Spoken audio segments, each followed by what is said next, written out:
doctor Cristian Salmerón, neurólogo pediatra. Te quiero hoy hablar un poquito sobre las crisis convulsivas febriles. Se entiende por fiebre la elevación de la temperatura corporal con un valor por arriba de 38 grados tomado en la región axilar.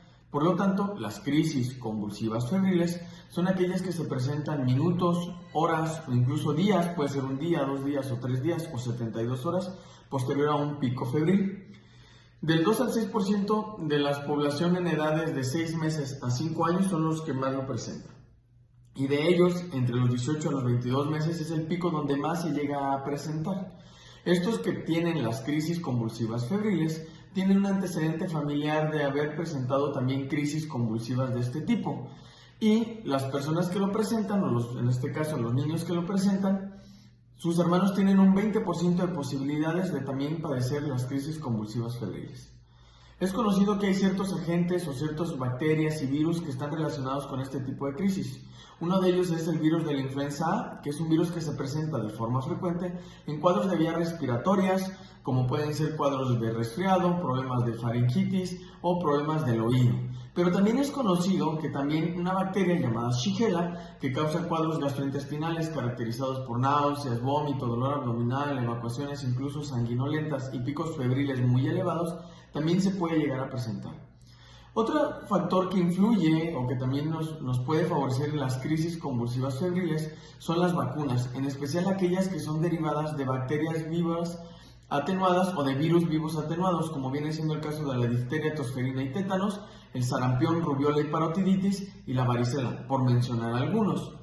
Los niños prematuros y los niños que han estado expuestos durante el embarazo al alcohol y a la nicotina también son factores predisponentes para desencadenar este tipo de crisis.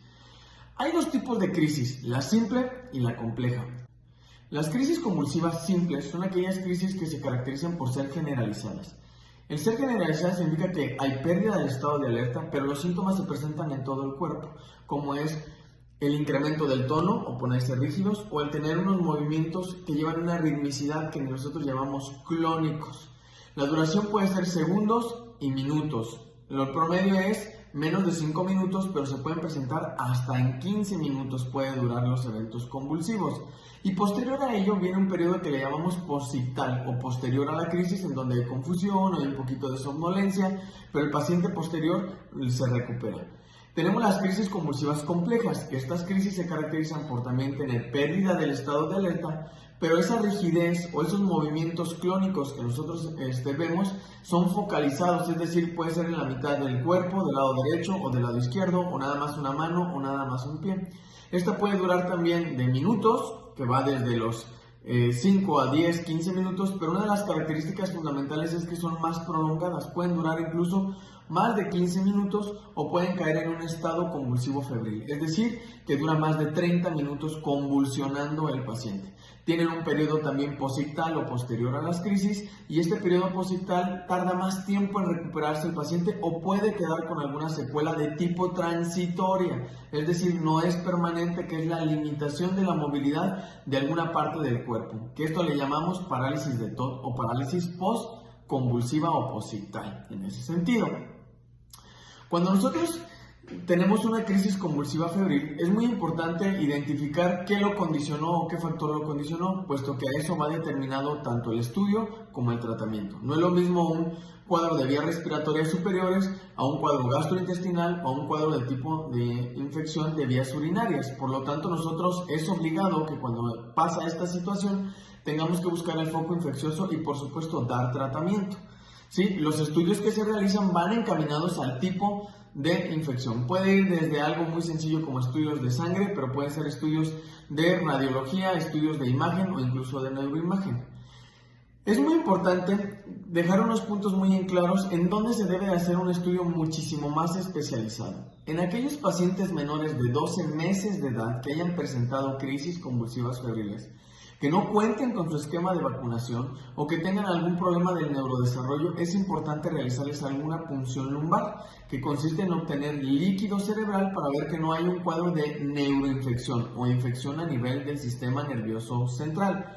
O si el paciente tiene clínica, es decir, tiene manifestaciones, signos y síntomas de una infección del sistema nervioso central, como es pérdida del estado de alerta, somnolencia, vómito en proyectil, rigidez de nuca, fiebre persistente, alteración de la conciencia, debemos de considerarlo y el protocolo de estudio va a ir encaminado a esa área. Otro estudio que se realiza es el estudio de electroencefalografía. El estudio de electroencefalografía es un estudio que no se realiza de forma rutinaria. Eso se tiene que evaluar de acuerdo a las características del paciente.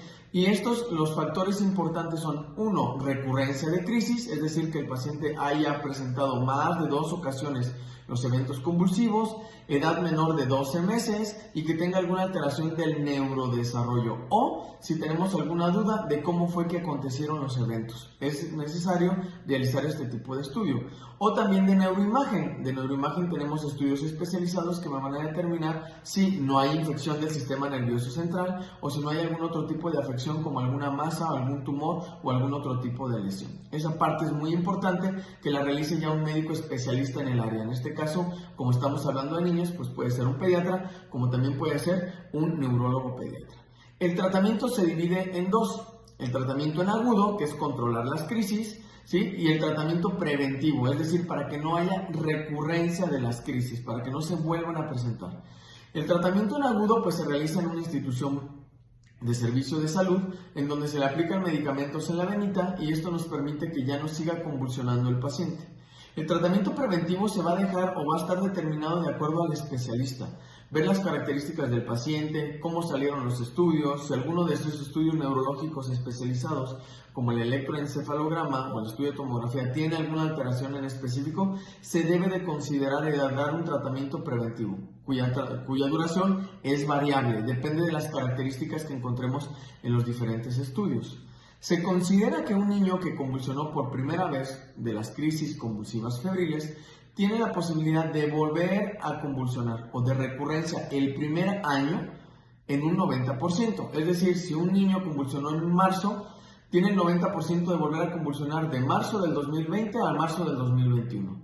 Y si no, tiene un 75% en el segundo año, es decir, del 2021 al 2022. Entonces es importante que nosotros hagamos un buen análisis de las características de las crisis y también ser factor preventivo, es decir, si el niño tiene algún otro factor agregado, tiene un crecimiento de las amígdalas o de las anginas, ronca porque tiene un crecimiento de sus cornetes, se enferma porque tiene alergias o tiene un ambiente que no le permite o se enferma de manera recurrente, se debe de considerar la vigilancia por el especialista en el área para disminuir las posibilidades de tener recurrencia de las crisis, porque el tratamiento específico pues va encaminado a disminuir los números o las recurrencias de las crisis.